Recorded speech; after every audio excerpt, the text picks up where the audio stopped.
من استاد اول خدا چې پیامبر اسلام صریح مهربانی که لا ضرر ولا ضرر ما ضرر رسا ما تحمل د ضرر کوم. بله. د من دین کې داسې نه چې څوک په سپیړه د بل مخ ته ونیسي. بله. بل چاته اجازه هم نه ورکوم خو زم څوک نه وه. بله. اصلا خبره خدا ده چې یو حدیث رسول علیه السلام مهربانی چې لا عدوه. دا حدیث اته یو تعداد من علما یې داسې تشویش کړي دي او خلکو ته داسې یو نظر ورکوي چې چا چې خدای کړي هماغه کېږي یا مرض نه انتقالي. اول خو دغه من په قرآن کې سبب د نزول لرو، په حدیث کې سبب د ورود لرو. شأن ورود شأن ورود ورته وایي. دا شأن ورود د دې حدیث واضحه ده.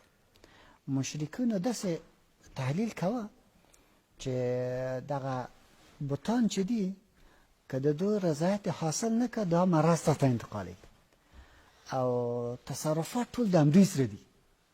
بنان دو ته به تشویق ورکوه، هر بت ته جدا جدا جدا جدا نومونه کېښودلي وو. دا بت فلانی کار کوي، دا بت فلانی کار کوي، دا بت فلانی کار کوي، یو وحشت پیدا کړی. پیغمبر علیه السلام فرمایي چې لا عدوه، د دې انتقالات چې دوی جوړ کړي دا نشته دي، هېڅ صلاحیت د دوی انسان نشته دی.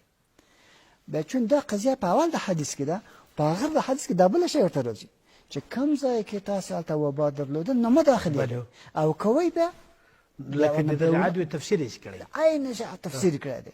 بنان دا تعبیر دی ورته نه اخلي څوک چې اصلا دغه قضیه نشته ده، انتقال نشته. دویم نقطه ده چې موږ یو په علم د اصول فقه غټ مبحث لرو په نام د صد ذرایع. هغه همدغه ده چې ته به داسې یو شي نه چې هغه حلال دی بیخي پوهېږي چې دا شی نه کې خو احتمال د دې شته دی پکې نو زرې موانع به ګډې.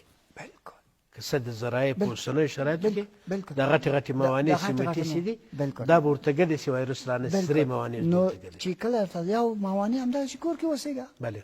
بې ځایه په سړک باندې مه ځه، غیر ضروري تجمعات مه جوړوه.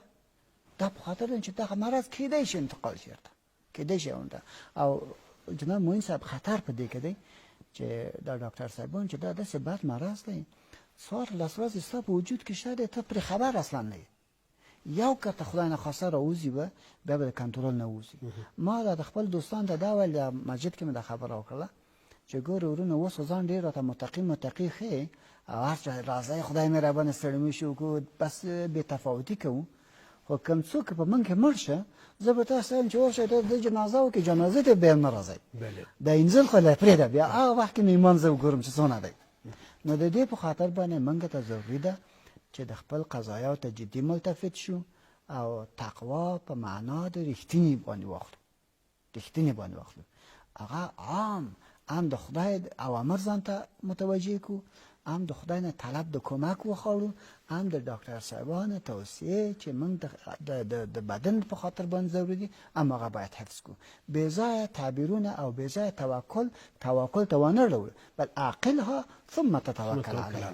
بس موږ به د خپل ټول تدابیر فزیکي چې ضرور دي توان کې مې دي هغه به ونیسو، له هغې نه وروسته به چې پروردګاره د ما خو همدومره زور وه، د ما خو همدومره زور، ما خپل کار وکړه. له هغې نه وروسته ته مې حافظ شي، ته مې ناصر شي او ته هغه ذات چې شافي د امراض وي. بس دې ته